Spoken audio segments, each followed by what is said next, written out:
DRG Kids कहानी ढोंगी बाबा का सच।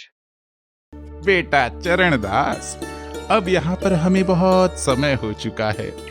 शायद हमें अगले गांव में प्रस्थान करना चाहिए।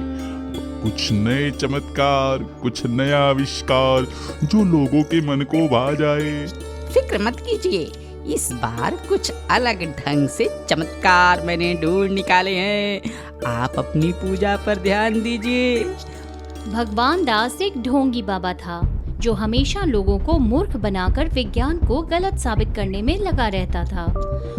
भगवान हमें शायद धर्मपुर गांव में जाना चाहिए। वहाँ हम हमारे चमत्कारों का असर अच्छे से दिखा पाएंगे। चरणदास, अगर तुमने कहा है तो जरूर यहाँ हम अपना डेरा डालेंगे, पर गांव में नहीं, गांव के बाहर, क्योंकि सही वक्त पे हमें निकलने में आसानी भी होगी।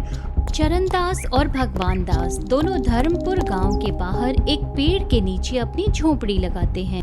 एक दिन चरणदास रात के समय गांव में आता है और एक किसान की गाय चुरा लेता है। किसान दूसरे दिन सुबह सुबह गांव की सरपंच रमा के पास जाता है और कहता है, रमा जी, मेरी गाय चोरी हो गई है। पता नहीं किसने चुरा ली। अब मैं दूध कैसे बेचूंगा? मेरा घर कैसे चलेगा? आप बिल्कुल चिंता मत कीजिए, भगवान पर भरोसा रखिए, आपकी गाय मिल जाएगी। हमने सुना है गांव के बाहर कोई बहुत बड़े संत बाबा आए हैं जिनके आशीर्वाद से सबका भला होता है। शायद वो आपकी कुछ मदद करें। वो उस किसान को लेकर गांव के बाहर बाबा के पास आती है और कहती है, हे बाबा, ये गरीब किसान है, इसकी गाय खो गई है। पता नहीं कौन चोरी करके ले गया। क्या आप अपना चमत्कार करके इसकी गाय लौटा सकते हैं? हरिओम हरिओम। अच्छा बच्चा, क्या नाम है तुम्हारी गाय का? बाबा, उसका नाम लक्ष्मी था। तभी अचानक बाबा अपने कमंडल से विभूति निकालकर हवा में फूंकते हैं और जोर से चिल्लाते हैं, लक्ष्मी, तुम्हारे मालिक तुम्हारा इंतजार कर रहे हैं। तुम्हें तुम्हारे मालिक के पास आना होगा। और ऐसा कहते ही गाय किसान के सामने आ जाती है। ये तो चमत्कार हो गया, आप सचमुच महान संत हैं। बाबा, मैं आपसे विनती करती हूँ कि मेरा बेटा बड़ा ही विज्ञानवादी है। उसे इन सब पर विश्वास नहीं है, पर मेरा विश्वास हो चुका है। आप मेरी सहायता करें। बोलो बेटा, क्या विपदा है तुम्हारी? मैं गांव की सरपंच हूँ। मेरे आंगन में एक कुआं है जिसे हमने ढक कर रखा है। पुराने लोग कहते हैं कि उस कुएं में बहुत सारी बुरी आत्माओं का साया है, इसीलिए उसे तंत्र मंत्र से बांध कर उस पर ताला लगा दिया है। पर इसके लिए हमें सारे गांव को उस आंगन में ले जाना होगा और मैं जो पूजा बताऊंगा वो करनी होगी। बाबा, आप जब कहेंगे तब मैं पूजा करने के लिए तैयार हूँ। बस आप आदेश दीजिए। अच्छा है, जब भगवान की इच्छा होगी तो मैं स्वयं खुद तुम्हें बताऊंगा कि कब करनी है। मेरे आदेश का इंतजार करो। रमा भगवान दास के चरणों का दर्शन लेकर चली जाती हैं। हे भगवान, आज की शुरुआत तो अच्छी हो गई है। दान मिल गया है प्रभु। ये तो तेरा कमाल है। रात में जो गाय चुरा लाया और मेरी आवाज देने पर गाय को तूने छोड़ दिया। वाह, क्या चमत्कार है। हरिओम हरिओम। भगवान दास और चरण दास दोनों मिलकर जोर जोर से हंसते हैं और उनकी बातें रमा का लड़का विजय सुन लेता है। बाबा, मुझे आपका शिष्य बना लो। मैं आपका भक्त हो गया हूँ। उठो बालक, क्या नाम है तुम्हारा? मेरा नाम विजय है। मैं आपकी सेवा करना चाहता हूँ। विजय, जरूर तुम मेरे सेवक बन सकते हो, पर तुम्हें हर बार आदेश का पालन करना होगा। जैसा मैं कहूँगा करोगे क्या? बाबा, मुझे मंजूर है। आपकी सेवा करने के लिए मैं कुछ भी कर सकता हूँ। ऐसा कहकर विजय वहाँ से चला जाता है। दूसरे दिन बड़ी सुबह जल्दी चरणदास भगवान दास को बोलता है, भगवंत, आखिर कब तक यूं छोटे मोटे हाथ मार के रहेंगे? हमें इस गांव में बड़ा हाथ मारकर अगले गांव में जाना चाहिए प्रभु। क्या सोचते हो भगवान, बोलो ना। बालक, तेरी इच्छा जरूर पूरी होगी। जल्दी ही मैं रमा को उसके घर के कुएं पर पूजा करने के लिए कहने वाला हूँ। भगवान दास और चरण दास स्नान करने नदी पर चले जाते हैं। फिर उनकी झोपड़ी पर विजय और सुनील आते हैं।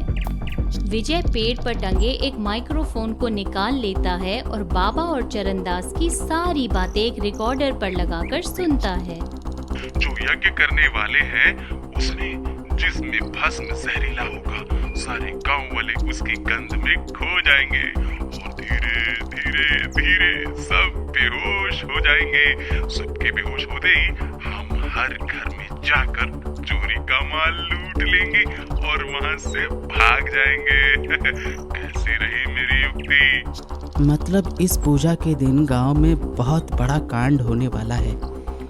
फिर वो बाबा के आने का इंतजार करते हैं। विजय, बोलो बेटा, क्या हुआ? कैसे आना हुआ तुम्हारा?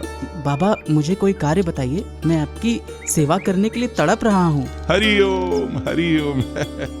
ठीक है बेटा, जाकर बाजार से ये सामग्री लेकर आओ।